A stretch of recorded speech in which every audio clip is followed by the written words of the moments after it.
वो गरीब थे, वो वनवासी थे, वो निहत्थे थे, वो ब्रिटिश हुकूमत के अत्याचारों के शिकार थे, वो हमारे देशवासी थे। वो अपने हक के लिए हजारों की तादाद में इकट्ठा हुए थे। उनमें बूढ़े, बच्चे और महिलाएं भी शामिल थी। वो नहीं जानते थे कि उनके खिलाफ क्या षड्यंत्र रचा जा रहा है। चारों तरफ से घेरकर उन पर मशीन गनों और तोपों से हमले किए गए। जी हाँ, कल तक आपकी ही तरह मैं भी इसके बारे में कुछ नहीं जानता था। मुझे माफ करना, मुझे इसके बारे में कोई जानकारी नहीं थी। केवल यही नहीं, दूसरे हजारों क्रांतिकारी कब कहां मर गए या मार डाले गए मुझे नहीं बताया गया। कभी स्कूल में नहीं पढ़ाया गया। मुझे सिर्फ नेहरू और गांधी के बारे में पढ़ाया गया। आश्चर्य की बात है कि इतना बड़ा हत्याकांड, जिसका मंजर जलियांवाला बाग से भी 4 गुना खौफनाक था, की उपेक्षा राष्ट्रीय स्तर पर हुई। किसी भी सभ्य समाज की संस्था व लेखकों ने 2 शब्द भी नहीं लिखे।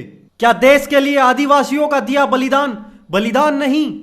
आर्थिक, सामाजिक व शैक्षणिक दृष्टि से भले ही इस जनजाति को पिछड़ा माना जाता रहा हो, मगर आत्म स्वाभिमान की दृष्टि से यह क्षेत्र कभी 19 नहीं रहा। आत्मगौरव की रक्षा के लिए प्राणों का बलिदान करने का जज्बा इस क्षेत्र की माटी में हमेशा रहा है। इसका सबसे बड़ा गवाह है मानगढ़ धाम। जी हाँ, हम बात कर रहे हैं राजस्थान गुजरात की सीमा पर लगते अरावली पर्वत श्रृंखला में मानगढ़ नाम की एक पहाड़ी है। और इसी जगह पर करीब 1 सदी पहले 17 नवंबर 1913 को अंजाम दिया गया एक बर्बर आदिवासी नरसंहार। एक ऐसा नरसंहार जिसको वर्तमान इतिहास में वो स्थान नहीं मिल पाया जिसका वो अधिकारी था। यह एक ऐसी अपरिचित त्रासदी का पर्दाफाश है जो पंजाब के जलियांवाला बाग में हुए नरसंहार से मेल खाती है। 5 लाख से अधिक आदिवासी एक ही लक्ष्य आदिवासियों से कराई जा रही बेगार से मुक्ति प्राप्त करने के लिए आंदोलन कर रहे थे। और इनका नेतृत्व कर रहे थे गोविंद गुरु।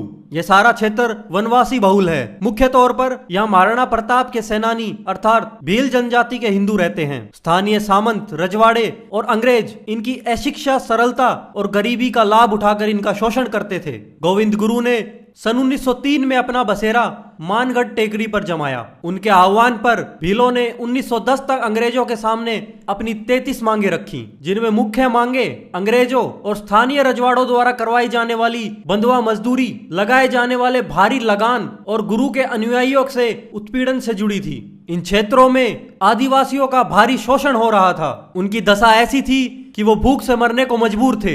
ये भगत आंदोलन सामंतों, रजवाड़ों की जड़ों को हिलाने वाला आंदोलन बन चुका था। वे इसे कुचलने का षड्यंत्र रच रहे थे। सामंतों और रजवाड़ों द्वारा गोविंद गुरु को एक खतरा बताकर अंग्रेजों के द्वारा गिरफ्तार कराया, लेकिन आदिवासियों से मिली चुनौती के कारण अंग्रेजों को उन्हें रिहा करना पड़ा। इसका अंत केवल यही नहीं हुआ, इसके बाद आदिवासियों पर अंग्रेजों और सामंतों के द्वारा अत्याचार और भी बढ़ा दिए गए। सामंतों और रजवाड़ों द्वारा भीलों पर हिंसात्मक हमले तो हो ही रहे थे, इसके अलावा भीलों के उन स्कूलों को भी बंद कर दिया गया जिसमें आदिवासी मुफ्त शिक्षा ले रहे थे, क्योंकि जमींदार ये नहीं चाहते थे कि आदिवासी लोग शिक्षित हों और उनके चंगुल से मुक्त हो जाएं। जब अंग्रेजों और स्थानीय रजवाड़ों ने उनकी ये मांगे ठुकरा दी, खासकर मुफ्त में बंधुआ मजदूरी की व्यवस्था को खत्म न किए जाने के कारण भीलों में एक रोष उत्पन्न हो गया। इस क्रूर नरसंहार से 1 माह पहले हजारों भीलों ने मानगढ़ पहाड़ी पर कब्जा कर लिया और अंग्रेजों से अपनी आजादी का ऐलान कर दिया। अंग्रेजों ने अपनी आखिरी चाल चलते हुए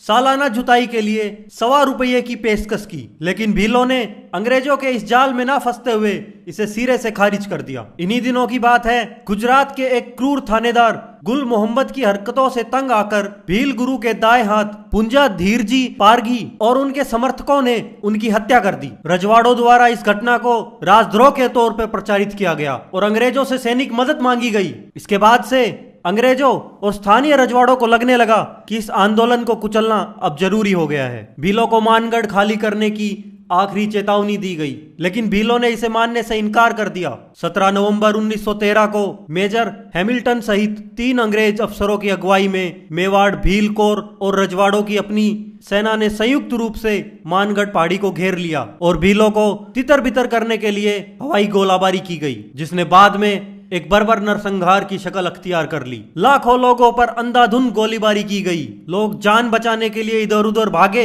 भारी मात्रा में लोग पहाड़ से गिरकर मर गए। कुछ लोग भगदड़ में मारे गए। अंग्रेजों ने खच्चरों के ऊपर तोप जैसी बंदूकें लाद रखी थी, जिन्हें वो एक सर्कल में दौड़ाते थे, जिससे गोलियां चलती रहती थी ताकि ज्यादा से ज्यादा लोगों को मारा जा सके। इसकी कमान अंग्रेज अफसरों मेजर एस बेली और कैप्टन ई स्टाइली के हाथ में थी। कहा जाता है कि इस गोलाबारी में 1500 भील और अन्य वनवासी शहीद हुए। चशमदीदों का मानना है कि इस बर्बर गोलाबारी को एक अंग्रेज अफसर ने तब रोका जब उसने देखा कि मारी गई एक भील महिला का बच्चा उससे लिपटकर दूध पी रहा है।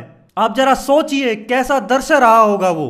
10-10, 11-11 साल के बच्चों तक को गोलियां मार दी गई थी। कुछ खुशकिस्मत लोग बचकर निकल गए और घर लौटने से पहले कई दिन तक एक गुफा में छिपे रहे। इस हत्याकांड का खौफ इतना फैल गया था कि आजादी के बाद भी कई दशक तक भील मानगढ़ जाने से कतराते रहे। इस भीषण नरसंहार के बाद इस क्षेत्र को अंग्रेजों द्वारा प्रतिबंधित कर दिया गया, जिसका उद्देश्य था सबूतों को मिटाना और दस्तावेजीकरण को रोकना। लेकिन खून फिर भी खून है, कतरा भी गिरेगा तो जम जाएगा। और इतिहास में जो तारीखें शहीदों के खून से रंगी होती हैं वो मिटती नहीं हैं। इस नरसंहार में बड़ी संख्या में भील जख्मी हुए और करीब 900 लोगों को जिंदा पकड़ लिया गया। ये वो निडर लोग थे जो गोलीबारी के बावजूद मानगढ़ हिल को खाली करना नहीं चाहते थे। आखिरकार गोविंद गुरु को गिरफ्तार कर लिया गया, उन पर मुकदमा चला और उन्हें आजीवन कारावास में भेज दिया गया। उनकी लोकप्रियता इतनी बढ़ चुकी थी कि सन 1919 में अंग्रेजों को उन्हें हैदराबाद जेल से रिहा करना पड़ा। लेकिन अपने डर के चलते अंग्रेजों ने उन पर यह रोक लगा दी कि वो उन रियासतों में प्रवेश नहीं करेंगे जहां उनके समर्थक हैं। गोविंद गुरु के सहयोगी पूंजा धीर जी को आजीवन कारावास की सजा सुनाई गई और उन्हें काला पानी भेज दिया गया। उस नरसंहार में मारे गए लोगों के वंशज आज भी उस दिन को याद कर उन घटनाओं को गिनवाते हैं। ये अमानवीय हत्याकांड भीलों की स्मृति का हिस्सा बन चुका है। बावजूद इसके राजस्थान और गुजरात की सीमा पर बसे बांसवाड़ा पंचमहाल के सुदूर अंचल में दफन यह ऐतिहासिक त्रासदी भारत की आजादी की लड़ाई के इतिहास में गुम हो जाती है। आदिवासियों के जलियांवाला बाग हत्याकांड के साथ ऐसा सौतेला व्यवहार क्यों? यदि प्रेरणा शहीदों से नहीं लेंगे तो ये आजादी ढलती हुई सांझ हो जाएगी। और पूजे ना गए वीर तो सच कहता हूं कि ये नौजवानी बांझ हो जाएगी। हमारे देश के गौरवशाली इतिहास के बारे में ऐसी ही और जानकारियां प्राप्त करने के लिए हमारा चैनल सब्सक्राइब कीजिए और इस वीडियो को लाइक और शेयर करना ना भूलें।